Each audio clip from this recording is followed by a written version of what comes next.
Thank you for joining us once again as I talk with Somi Hazari, who looks after the India, ASEAN, Sri Lanka Chamber of Commerce and Industry. And he's involved with other chambers of commerce and industry as well, but we'll come to that in a minute.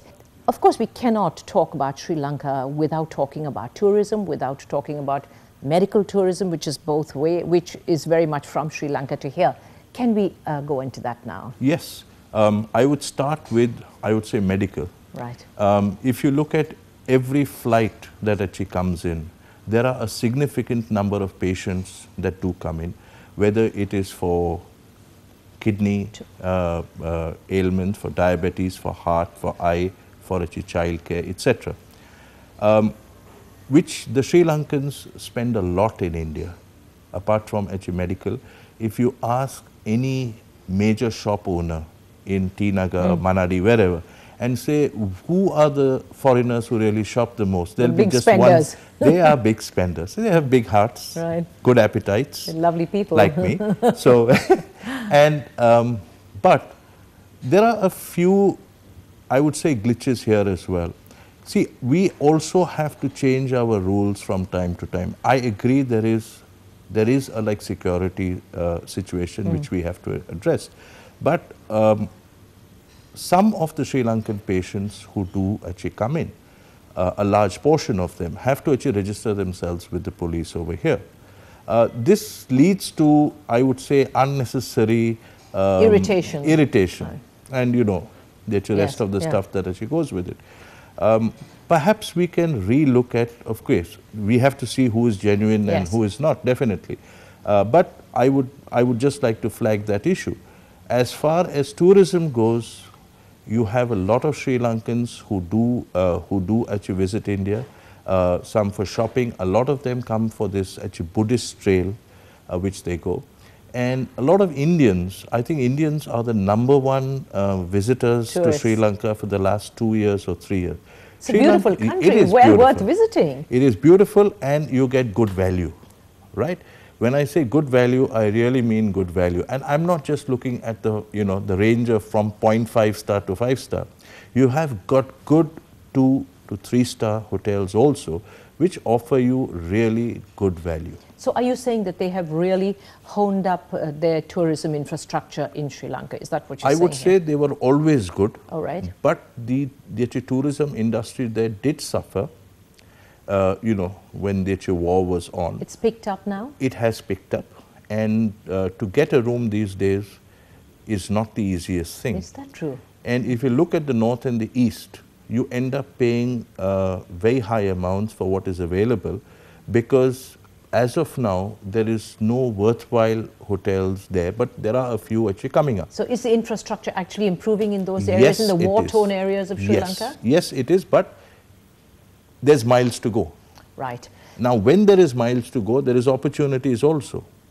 And the fact that we are so close in terms of distance, in terms of culture, in terms of everything, I see a lot of increased business and involvement. In the construction area? In every area, construction, the food, and in the basic infrastructure area. Which would you say is the one gap in Sri Lanka that Indian businessmen, and particularly businessmen from our side of the country, can actually fill up?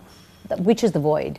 Well, I would say there is a void and there is a requirement in almost every sector, even education. Wide open then?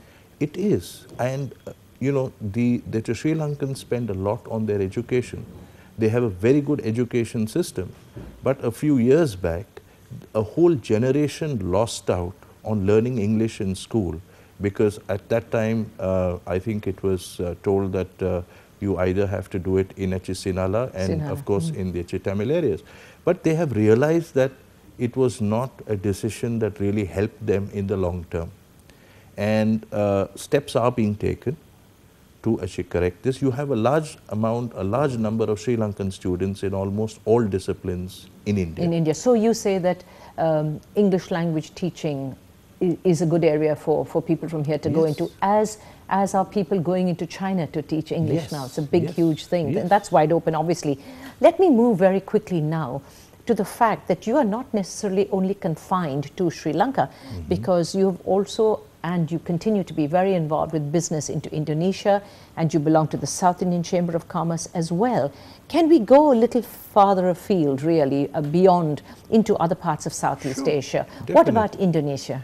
Indonesia is, I would say, huge, and ever since our former Prime Minister, Mr. Vajpayee's visit to Indonesia, when he declared the Look East policy, a lot has happened since then. Again, there is a significant amount of Indians who have gone there, who have established themselves, who have brought more Indian products into these areas. And Indonesia is still the largest, most populous Muslim country. They are 222 million plus. Yes. This huge population, compared to the other nations, offers a very rich environment for Indian businesses. And we also import a lot from Indonesia. In fact, the trade balance is in their favor. We import a lot of palm oil and other products from Indonesia. Of all the Southeast Asian countries, which would you say is the most promising now, apart from, say, we talked about Sri Lanka, now you're talking about Indonesia. What about the other parts of Southeast Asia? I would say yes, but if you're looking at large volumes, Indonesia does play a very, very important role. Just because of its population? Population, and also because of its actually natural resources. Their actually natural resources are huge. As you know, there is a shortage of coal also all over the world. We all need coal.